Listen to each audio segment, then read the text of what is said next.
இன்னைக்கு எபிசோட்கான ஃபர்ஸ்ட் ப்ரோமோல பார்வதி திரும்பி அவங்க ஆட்டத்தை ஆரம்பிச்சிட்டாங்க அப்படின்ற மாதிரி தான் சொல்லணும்.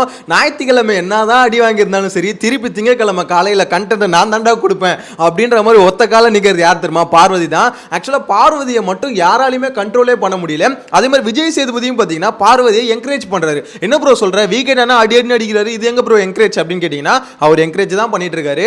பார்வதியை திருத்துறது அவங்க நோக்கம் கிடையாது. பார்வதி திருந்திட்டா அவங்களுக்கு கண்டென்ட் கிடைக்காது. அதனால அவங்கள திருத்தாம அப்படியே அவங்க ட்ராக்லயே போடுறதா பார்த்தீங்கன்னா சேனலும் டிசைட் பண்ணிருக்கு. விஜய் சேதுபதி அதான் டிசைட் பண்ணிருக்காரு. பார்வதியும் அதே ட்ராக்ல தான் போயிட்டு இருக்காங்கன்னு வச்சுக்கோங்களேன். ஆக்சுவலா இன்னைக்கு எபிசோடுக்கான ஃபர்ஸ்ட் ப்ரோமோலே கனிக்கும் பார்வதிக்கும் ஃபைட் வருது. அதை பார்க்கும்போது எனக்கு ஒன்று தான் தோணுது, கனி வந்து பார்வதியாக ட்ரை பண்ணிட்டு இருக்காங்க. ஆனால் பார்வதி மாதிரி வேற யாரும் வரவே முடியாது அப்படின்றத உண்மை. ஏன்னா அது யூனிக் பீஸ். என்ன அடி வாங்கினாலும் சரி, திருப்பி அதே விஷயத்தை பண்றதுல வந்து பார்த்தீங்கன்னா பார்வதி அடிச்சிக்கவே முடியாது. கனி என்னதான் ட்ரை பண்றாங்க ப்ரோமோல பார்க்கும்போது, ஆனால் அந்த அளவுக்கு வேலைக்கு ஆகுது அப்படின்ற மாதிரி சொல்ல தோணுது. எனிவேஸ் இந்த ஃபர்ஸ்ட் ப்ரோமோல என்ன நடக்குது அப்படின்றத டீடைலா பார்க்கலாம். சேனலை ஃபர்ஸ்ட் டைம் பார்த்தீங்கன்னா சப்ஸ்கிரைப் பண்ணிட்டு வீடியோ லைக் பண்ணிக்கோங்க. ஆக்சுவலா பார்வதி வந்து என்ன பண்றாங்கன்னா, அந்த துணியெல்லாம் எடுத்துகிட்டு போய் கனிக்கிட்ட கொடுக்குறாங்க. கனிக்கிட்ட கொடுக்கல, கனியோட காலில் வந்து கால் கீழே வச்சுட்டு போயிடுறாங்க. என்ன ரீசன் பார்த்தீங்கன்னா, அந்த ப்ரோமோவை பார்த்தீங்கன்னா ஒரு விஷயத்தை நோட் பண்ண முடியும். கனி வந்து சூப்பர் டீலக்ஸுக்கு போயிட்டாங்க. ஆக்சுவலாக அவங்க வந்து பிக் பாஸ் ஹவுஸ்ல வந்து சூப்பர் டீலக்ஸ்க்கு வந்து போயிட்டாங்க. இதுதான் அந்த ப்ரோமோ பார்க்கும்போது கிளியராக தெரியுது. ஸோ அதனால அவங்க துணியெல்லாம் இங்கேருந்து எடுத்துகிட்டு போய் கொடுக்கணும். அது யார் கொடுக்கணும்? அவங்களோட, அதாவது அவங்க எந்த வேலையை செய்யக்கூடாதுல்ல. ஸோ பிக் பாஸ் வீட்டில் இருக்கவங்க தான் வேலையை செய்யணும். அதுக்கு அவங்க சூஸ் பண்ணுறது பார்வதியை. இங்கே தான் அங்கே பிரச்சனையே வருது. ஏன் கனி வந்து ஏன் பார்வதியை சூஸ் பண்ணுறாங்கன்னா, கனிக்கும் பார்வதிக்கு ஆவாது. பார்வதியை நோன்றது கனிக்கு பிடிச்சிருக்குன்னு வைங்களேன். அதே மாதிரி பார்வதி வந்து பார்த்தீங்கன்னா, நீ சொல்றதெல்லாம் நான் ஏன் கேட்கணும் அப்படின்றத ஸ்டார்டிங்லேருந்தே பண்ணிட்டு இருக்காங்க. விஜய் சேதுபதி என்னதான் கலாச்சாரம் சரி, ஆமாம் ரூல்ஸ் எல்லாம் நீங்கள் ஃபாலோவே பண்ண மாட்டீங்க அப்படின்ற மாதிரி சொன்னாலும், ஆமாம் நான் எதுக்கு ஃபாலோ பண்ணோம், நான் இங்கே வந்து என்ன பெருக்கிறதுக்கா இல்லை கக்கூஸ் கழுவுறதுக்கா அப்படின்ற மாதிரி கேள்வி கேட்குற ஆள் பார்வதி. ஸோ அப்படி இருக்கும்போது விஜய் சேதுபதி சொல்லியே கண்டுக்கல, அவரே பார்த்தீங்கன்னா அட்வைஸ் பண்ணி புரிய முடியல. ஸோ கனி சொன்னால் எங்கேருந்து கேட்டுருவாங்களா என்ன, அப்படியே எடுத்துட்டு போய் துணியை கீழே வச்சுட்டு போகிறாங்க. உடனே கனி வந்து ரொம்ப கொந்தளிக்கிறாங்க. கொந்தளிச்சு இல்லை அது எப்படி ஒருத்தவங்க வெளியே நின்று தேங்க்யூன்னு வாங்கும் போது எப்படி காலில் வெளியே வச்சுட்டு போவேன் நீ, ஸோ எனக்கு சாரி கேட்டாகணும் அப்படின்ற மாதிரி கனி வந்து பார்த்தீங்கன்னா ஒத்த காலில் நின்னாங்க. அவங்க கேட்க முடியாது, ஏய் அப்படின்னாங்க. ஒன்று இவங்களும் என்னடி ஏய்ன்ற, இப்போ நான் சொல்கிறேன் பாரு ஏய் அப்படின்ற மாதிரி கனியை சொன்னாங்க. அங்கே தான் எனக்கு ஒன்று தோணுச்சு. கனி வந்து கொஞ்சம் ட்ரை பண்ணுறாங்க, நம்மளும் பார்வதி மாதிரி ஆக்ரோஷமாக நம்ம கேம் ஆரம்பிக்கணும் அப்படின்ற மாதிரி ட்ரை பண்ணுறாங்க. கனி அது உங்களுக்கு செட் ஆகாது, அது உங்களை ட்ரை பண்ணாலும் வராது அப்படின்ற மாதிரி சொல்ல தோணுது. ஏன்னா உங்களது தனி ஃபார்மேட்டு, நீங்கள் எப்படி அன்பு கேங்கு அன்புன்ற ஒரு ஃபார்மேட்டில் இருக்கீங்களோ, பார்வதி வந்து பார்த்தீங்கன்னா ஆக்ரோஷம் அப்படின்ற ஒரு இது ஃபார்மேட்டில் இருக்காங்க. அவங்கள வந்து பார்த்தீங்கன்னா உங்களால் கண்ட்ரோலே பண்ண முடியாது, உங்களால் காப்பியும் பண்ண முடியாது அப்படின்றத என்ன பொறுத்த வரைக்கும் சொல்ல தோணுது. அதுதான் சொல்றேன், அது ஒரு தனி கேரக்டருங்க. அந்த கேரக்டர் யாராலையும் ஜட்ஜ் பண்ணவும் முடியாது. ஆக்சுவலாக விஜய் சேதுபதி அவங்களுக்கு புரிய வைக்க மாட்டாரு சொன்னல, அது உங்களுக்கு ஷோ பார்த்தாலே தெரியும். மற்றவங்களுக்குலாம் விஜய் சேதுபதி என்ன சொல்லுவார்னா, அவங்களுக்கு புரிய வைக்கணும், அதுக்கு தான் இந்த ஷோ, அதுக்கு தான் ஹோஸ்டாக நான் இருக்கேன், நாங்கள் இருக்கோம் அப்படின்னு நம்ம சொல்லுவார். ஆனால் பார்வதியை நேற்று எபிசோட்லேயும் சரி, சனிக்கிழமை எபிசோட்லேயும் சரி, அவங்க பண்ண தப்பை வந்து புரிய வச்சிருக்க மாட்டாரு, லைட்டாக கலாச்சி தான் விட்டுருப்பாரு. ஏன்னா டேரெக்டாக அவங்களுக்கு புரிய வைக்கக்கூடாதுன்றது சேனல்லையும் விஜய் சேதுபதியும் ரொம்ப மும்முரமாக இருக்காங்க. இதில் ரெண்டு விதமாக பார்க்கலாம். ஒன்று புரிய வைக்கக்கூடாதுன்னு நினைக்கிறாங்க, இல்லை புரிஞ்சுட்டா கண்டென்ட் கிடைக்காது அப்படின்றதையும் நினைக்கலாம். ஸோ இல்லை இன்னொரு விதமும் இருக்குது, அவங்க என்னதான் சொன்னாலும் புரிஞ்சிக்க மாட்டாங்க அப்படின்னு இருக்குன்னு வச்சுக்கோங்களேன். ஆனால் என்னை பொறுத்த வரைக்கும் என்ன தோணுதுன்னா, பார்வதியை அவங்க டச்சே பண்ணல. நேத்து எபிசோட்லயும் சரி, அதே மாதிரி சாட்டர்டே எபிசோட்லயும் அவங்க டச்சே பண்ணல. அவங்க பண்ண பிரச்சனை அவ்வளோ பிரச்சனை இருக்கு. விஜய் சேதுபதி ஒரே ஸ்டேட்மெண்ட்டை சொல்லிட்டாரு, அந்த இதுக்குள்ள நான் வர விரும்பல அப்படின்ற மாதிரி சொல்லிட்டாரு. ஏன்னா அதுல போயிட்டு அதுல ஒரு கருத்து சொல்லிட்டா பார்வதிக்கு ஒரு கிளாரிட்டி கிடைக்கும். ஓகே நம்ம பண்றதெல்லாம் தப்பு, இந்த ஸ்ட்ராட்டஜி இதெல்லாம் தப்பு அப்படின்றது ஒரு கிளாரிட்டி கிடைக்கும். அவங்கள அது புரியவே கூடாது. கடைசி வரைக்கும் அவங்கள கலாச்சு அப்படியே கண்டென்ட் அவங்க எடுத்துக்கலாம் அப்படின்னு நினைக்கிறாங்க. அதுக்கேற்ற மாதிரி தலைவியோட ஆட்டம் காலையிலே முதல் ப்ரோமோலே ஆரம்பிச்சிச்சு. ஆக்சுவலாக சொல்லுவாங்கல்ல, அந்த வீட்டுக்குள்ள பார்வதி இல்லைனா கண்டென்ட்டே இல்லைன்னு, உண்மையிலே அது உண்மைதான் போலங்க. ஆக்சுவலாக யோசிச்சு பாருங்களேன், நேற்று அவ்வளோ அடி வாங்கினதுக்கு அப்புறமா, அவ்வளோ மொக்க வாங்கினதுக்கு அப்புறமா அது எதுவுமே நடக்காத மாதிரி நேற்று நைட்டே பார்த்தீங்கன்னா கமருதினிக்கு அட்வைஸ் பண்ணிட்டு இருக்காங்க. என்னம்மா பார்வதி உன்னையும் தான் மொக்க போனாரு அப்படின்னா, அதெல்லாம் எனக்கு பிரச்சனை இல்லை அப்படின்ற மாதிரி தான் சுற்றிட்டு இருக்காங்க.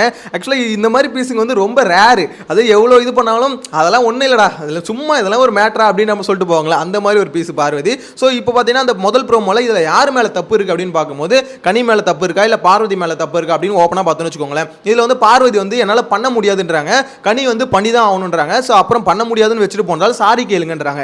இங்கே வந்து பார்வதி ஆடுறது அவங்க கேம் பிளேன்னு வச்சுக்கோங்களேன், கனி ஆடுறது அவங்க கேம் பிளேன்னு வச்சுக்கோங்களேன். ஸோ இதில் தப்புன்றது நம்ம யாராலும் டிசைட் பண்ணவே முடியாது. எதுக்கு சொல்கிறேன்னு பார்த்தீங்கன்னா ஸ்ட்ரிக்டாக அது விஜய் சேதுபதி கேட்கும்போது க்ளீனாக சொல்லிட்டு போயிடுவாங்க, அது என்னோட ஸ்ட்ராட்டஜி சார், அது எப்படி சார் நீங்கள் கொஸ்டின் பண்ணுவீங்க அப்படின்னு கேட்டாங்கன்னு வச்சுக்கோங்களேன். விஜய் சேதுபதியால் எதுவுமே பண்ண முடியாது, என்னோட கேம் பிளே சார், அது அவங்க சொல்கிறதெல்லாம் செய்ய முடியாது அப்படின்றது பார்வதியோட கேம் பிளே அப்படின்ற மாதிரி அவங்க சொல்லுவாங்க. அதேமாதிரி நான் சொல்கிறது அவங்க செய்யணும் சார், அது செய்ய வைக்கிறதுக்கு நான் சாரி கேட்க சொன்னேன், ஸோ இது வந்து என்னோட கேம் பிளே அப்படின்ற மாதிரி கனி சொல்லுவாங்க. என்னை பொறுத்த வரைக்கும் இந்த காலையில் ஒரு ப்ரோமோ கண்டென்ட் வருதுல, அதாவது ஃபைட் ஒன்று ஸ்டார்ட் ஆகுதுல, இந்த வீட்டுக்குள்ளே சொல்கிற வேலையை செய்யணும், அதாவது வந்து எஃப்ஜே வந்து வேலை சொல்லுவான், பார்வதி செய்ய முடியாதுன்னு திருப்பி மறுநாள் அதே ரிப்பீட் ஆகும். அதே மாதிரி தான் இப்போ வந்து பார்த்தீங்கன்னா கனி வந்து வேலை சொல்றாங்க, செய்ய முடியாதுன்றாங்க, திருப்பி இது நாளைக்கு புறமும் பாருங்க இதுதான் நடக்கும். திருப்பி கனி ஒரு வேலை சொல்லுவாங்க, பார்வதி செய்ய முடியாதுன்னுவாங்க. அதை பார்த்து நம்மளுக்கும் லைட்டா இரிட்டேட் ஆகுது. என்னடா நீங்க ஒரே கண்டென்ட்டை வேலை சொல்றதும் அவங்க செய்ய முடியாதுன்றதும் இதுக்கு ஒரு எண்டே இல்லையா பாஸ் அப்படின்ற மாதிரி தான் இருக்கு. தயவு செஞ்சு அந்த முதல் ப்ரோமோல வேற ஏதாவது கண்டென்ட் இருந்தா போடுங்க, இல்ல ப்ரோமோவே போடாம கூட இருங்க. ஏன் இந்த மாதிரி பண்ணதே திருப்பி ஒரு மாதிரி ரிப்பீட் ஆகிட்டே இருக்குங்க. ஆக்சுவலா பார்வதி ஒன்று அதை திருத்திக்கிட்டு அவங்க வேலையை செய்யணும், அப்படி இல்லைன்னு வச்சுக்கோங்களேன் இந்த பக்கம் பார்வதி கிட்ட வேலை சொல்றதை கொஞ்சம் அவாய்ட் பண்ணணும். அதை விட்டுட்டு ஒரே கண்டென்ட் திருப்பி வேலை சொல்றது செய்ய முடியாதுன்றது, வேலை சொல்றது செய்ய முடியாதுன்றது இதுவே ரிப்பீட் ஆகும்போது பார்க்குற ஆடியன்ஸுக்கும் ஒரு மாதிரி இரிட்டேட் ஆகும். ஆனால் என்னன்னா பார்வதி பண்ணுறதை பார்க்கும்போது கொஞ்சம் எப்படி சொல்றது, கொஞ்சம் இதுவாக தான் இருக்கு. என்னதான் இவ்வளோ இது வாங்கியிருந்தாலும் பஞ்ச் வாங்கியிருந்தாலும் அது எல்லாத்தையும் மறந்துட்டு திருப்பி காலையில் ஃப்ரெஷ்ஷாக கண்டென்ட் கொடுக்க ஆரம்பிச்சிட்டாங்களே, அதை பார்க்கும்போது இந்த பிக் பாஸ் சீசன் 9 எனக்கு தெரிஞ்சு சேனல் சைட்லேருந்து எல்லாம் பார்வதியே நம்பியிருக்காங்க போல. பார்வதி கமருதீன் இந்த ரெண்டு பீஸுங்களை மட்டும் வெளியே அமிச்சிடவே கூடாது அப்படின்ற மாதிரி ஒத்த கால நிற்கிறாங்க. இன்னொரு விஷயம், நம்ம திவாகர் வந்து பார்த்தீங்கன்னா கமருதீனும் கானாவினத்து ரெண்டு பேரையும் வெளியே அனுப்புறதுக்கு ரொம்ப இது பண்றாங்க, ட்ரை பண்ணிட்டு இருக்காங்களே. எனக்கு தெரிஞ்சு இந்த வீக்கெண்ட் எபிசோட்ல தான் உங்களுக்கு தெரிய போகுது பார்வதியும் அது கமருதீனும் கானாவினத்தும் சேவ் ஆயிட்டாங்கன்னு வச்சுக்கோங்களேன். திவாகர் வந்து ரொம்பவே மன உடைஞ்சு போயிடுவாரு, கூடவே கலையரசன் அவரும் பயங்கரம் மன உடைஞ்சு போயிடுவாரு. ஏன்னா இவங்க வந்து டார்கெட் பண்ணி அவங்க ரெண்டு பேரும் நாமினேஷன்ல கொண்டு வரதுக்கு காரணம் என்னன்னா அவங்கள மக்கள் வந்து வெளியேற்றிடுவாங்க அப்படின்னு நினைக்கிறாங்க. ஆனா அது நடக்காது, கூட இருக்க கலை தான் போகுது. ஸோ அது நடக்கும்போது திவாகரோட ஃபேஸ் ரியாக்ஷனை பார்க்கறதுக்கு நானும் காத்துக்கிட்டு இருக்கேங்க. ஏன்னு பார்த்தீங்கன்னா அவ்வளோ ஒரு டிஸ்கஷன், நைட்டு ஃபுல்லாக டிஸ்கஷன், அதாவது இப்படி அவங்க ஸ்ட்ராட்டஜிலாம் பிளான் பண்ணி நாமினேஷனை டிஸ்கஸ் பண்ணி பிளான் பண்ணி அடிச்சிருக்காங்க. அதுக்கேற்ற மாதிரி நாமினேஷன்லேயே வந்துட்டாங்கன்னு வச்சுக்கோங்களேன். அவங்க யார் சொன்னாங்களோ அவங்க எல்லாம் வந்துட்டாங்க. ஸோ ஆனால் அது நடக்காத போது தான் அவங்களோட ரியாக்ஷனை பார்க்கறதுக்கு நானும் அவ்வளோ காத்துட்டு இருக்கேன். அதே மாதிரி இந்த வயல் கார்டு என்ட்ரி கேட்டிருந்தீங்களே எப்போ வராங்க அப்படின்ற மாதிரி, ஸோ அதுக்கான அப்டேட்டும் வந்திருக்கு. அவங்க இந்த வீக் டேஸில் ஏதாவது ஒரு நாள் வரலாம் அப்படின்ற மாதிரி தான் அப்டேட் வருது. ஸோ அதை பார்க்கும்போது வீக்கெண்ட் வரைக்கும் நம்ம வெயிட் பண்ண வேணாம். எனக்கு தெரிஞ்சு மிட் வீக்லேயே ஏதாவது ஒரு நாள் பார்த்தீங்கன்னா உள்ளே விட்டுருவாங்க. மொத்தமாக ஒரு லாரியில் ஏற்றி கூட்டு வராங்க, என்னைக்கு உள்ளே தள்ளி விட போகிறாங்கன்னு தெரியல.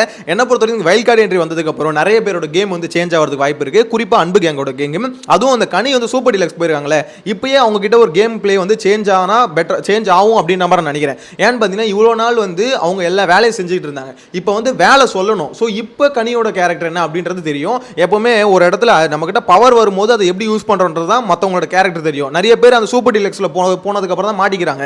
ஸோ அப்படின்னும் போது கனி வந்து அந்த ட்ராப்ல சிக்குவாங்களா, அதாவது அப்போ வேலை சொல்லும் போது அந்த இடத்துல இப்போ பாரு நான் என்ன வேலை வேணா சொல்லுவேன், நீங்க அதை செஞ்சுதான் ஆகணும் அப்படின்ற மாதிரி பார்வதி கிட்ட மட்டும் அவங்க வேலையை சொல்லுவாங்களா, இல்லை பிக் பாஸ் வீட்டில் இருக்க எல்லார்கிட்டையும் வேலை சொல்லுவாங்களா அப்படின்றத பார்க்கணும். ஏன்னா இங்கே தான் அந்த பார்ஷியாலிட்டி வந்து தெரியும். பார்வதி இப்போ கமருதீன் இந்த மாதிரி ஆட்கள்கிட்ட மட்டும் வேலை சொல்றாங்கன்னா மேபி அவங்களுக்கு பிடிக்காததுனால வேலை சொல்றாங்கன்னு அர்த்தம். இல்லை எல்லாருக்கிட்டையும் இப்போ அந்த வீட்டில் இருக்க ஒட்டுமொத்த பேர்கிட்டையும் அவங்க வந்து வேலை சொல்றாங்க, அந்த வேலை எதையுமே அவங்க செய்யல அப்படின்னா ஓகே, அப்போ வந்து தப்பு வந்து பார்வதி மேல அப்படின்ற மாதிரி போகும். இல்ல அவங்க பார்ஷியாலிட்டி பார்த்து சொன்னாங்கன்னா கனி மேல தான் அது வந்து பேக் ஃபயர் ஆகும். எனக்கு தெரிஞ்சு இங்க தான் பாத்தீங்கன்னா கனிக்கு வந்து ஒரு டிஃபரண்ட் ஃபேஸ் வந்து தெரிய போகுது அப்படின்ற மாதிரி தோணுது. ஏன்னா இவ்வளவு நாள் பாத்தீங்கன்னா பிக் பாஸ் வீட்டுக்குள்ளேயே ஒரு மாதிரி சுத்திக்கிட்டு இருந்துட்டாங்க, கேப்டனாகவும் சரி, அதே மாதிரி ஒரு குக்கிங்ல வந்து பாத்தீங்கன்னா ஃபுல் அண்ட் ஃபுல் சமைச்சு போட்டுக்கிட்டு இப்படியே பாத்தீங்கன்னா ஒரு 3 வாரம் சுத்திட்டு இருந்தாங்க.